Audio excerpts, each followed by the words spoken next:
Today we're going to show you how to make a margarita pizza from scratch. So we're going to start off by making dough. You're going to add 1 tablespoon of yeast, 4 ounces of salt, 1 cup of oil, 5 quarts of water, and 9 scoops here of high gluten flour and 2 scoops of double O pizza flour.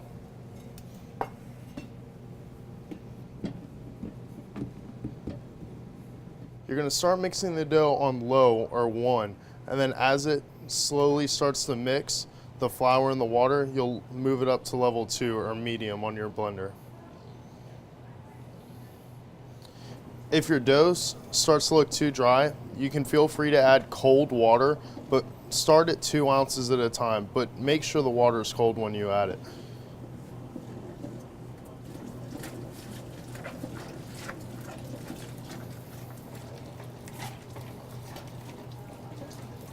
So once it starts to solidify like you're seeing now, and the flour and water and salt and oil all start to become more of a solid state, you can bump it up to medium or level 2, and that's what's really going to make it solidify and make it more of a traditional dough feel. So you'll start to know when your dough is getting ready by the consistency. Right now it's going to be a little sticky because the water and the flour haven't congealed yet. But after the 9 minutes is up, you can usually feel it will be firmer and there won't be the lumps from the flour in it. It also shouldn't be as sticky. A little stick is fine, and it will help you roll the dough after you cut it momentarily. But you'll be able to feel the firmness and the traditional dough feel that you would expect after the time is up. After your dough is properly mixed and you have that feel where it's not sticky but not too firm, you're going to come over here and weigh it.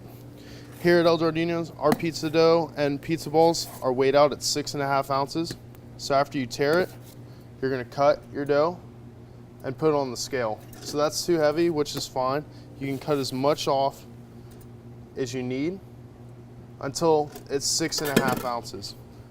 After that, you're going to fold your dough inward, just like you're tucking it, until it's a ball. When it comes to the bottom like this and cracks from the folds, it is okay just to pinch or roll, whatever you prefer, until there are minimal cracks in your dough. After this, you're going to place the dough ball in your pizza tray like so. Each pizza tray holds 15 dough balls. 5 rows of 3 is preferred for maximum occupancy. And then you just repeat the process until your dough that you mixed today is done.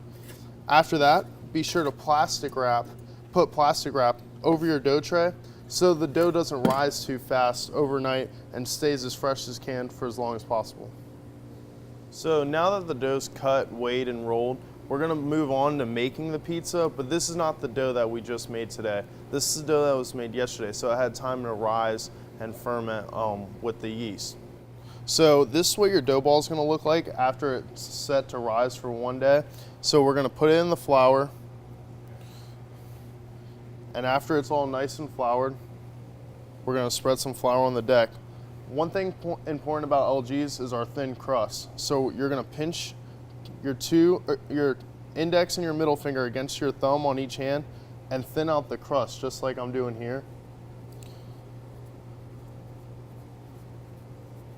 You're going to go around your piece of dough probably 2, maybe 3 times, depending on how inflated it is. Then once that's done, it's going to look just like a dumpling on the deck, and you're going to finger press the air out. This is going to help when you put the toppings on and when it's time to cook. So once your pizza dough is generally flat, you're going to take your hands and gently pull and turn. Pulling and turning is very key because a lot of people forget the turn, and that's what helps make your pizza circular. So here at LG's, we do 10-inch pizzas. So you want to pull and turn your pizza to the best you can at 10 inches, which is about this size right here.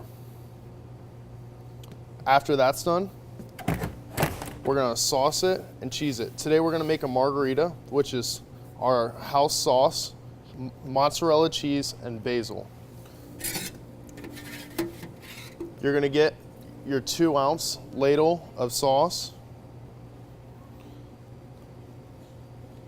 Make sure you get as close to the edge as you can. El Giardino is known for their thin crust pizza, so our customers like their sauce as close to the edge as we can get it.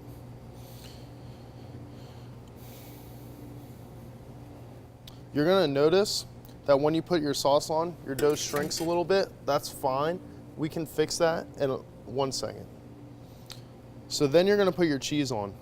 Notice how you don't put enough cheese to cover the whole thing, because the cheese we use is very good and it will melt to cover the whole pizza after it's in the oven.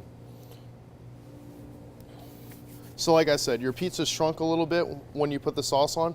All you're gonna do is lightly pull just with your fingers and stretch it back out to about 10 inches.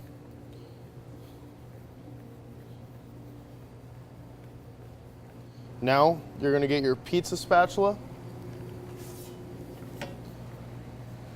go under the pizza and slide it on.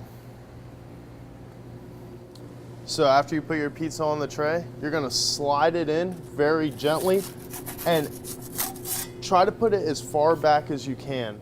So the back of the oven is the hottest part of the oven. It's actually where this is placed, it's actually closest to the fire. And you're gonna notice the pizza start bubbling as it's starting to cook.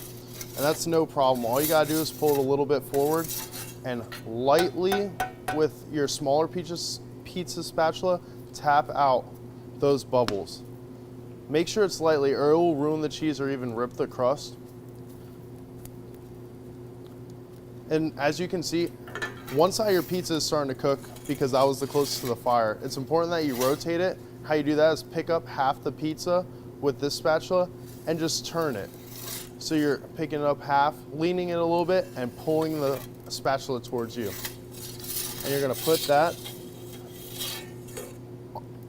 to the less cooked side, back in the oven as far back as you can. You may need to rotate it more than once, depend on how your pizza's cooking, but our pizza's looking pretty good and brown at the moment. So you can go back to your big spatula and reach in there. Be careful reaching your arm in here and pulling it out. So you're gonna know your pizza's done and ready when the crust is all golden brown and the cheese starts to brown and bubble like that. But as you notice, our crust isn't bubbly, it's a thin crust. That's what our customers like and that's what we've been doing here for a long time. So you'll know it's ready when it looks very similar to this and you have a nice golden brown texture all over the pizza. So you're gonna slide your pizza onto a tray like this. This is one of our medium-sized trays. So the inner circle is 10 inches, as you can see, perfect size pizza. You're gonna cut your pizza down the middle, across for 8 pieces. So this is our margarita pizza, so that means it gets fresh basil on top. We like to thinly slice ours into strips and make sure each piece of pizza gets a little bit.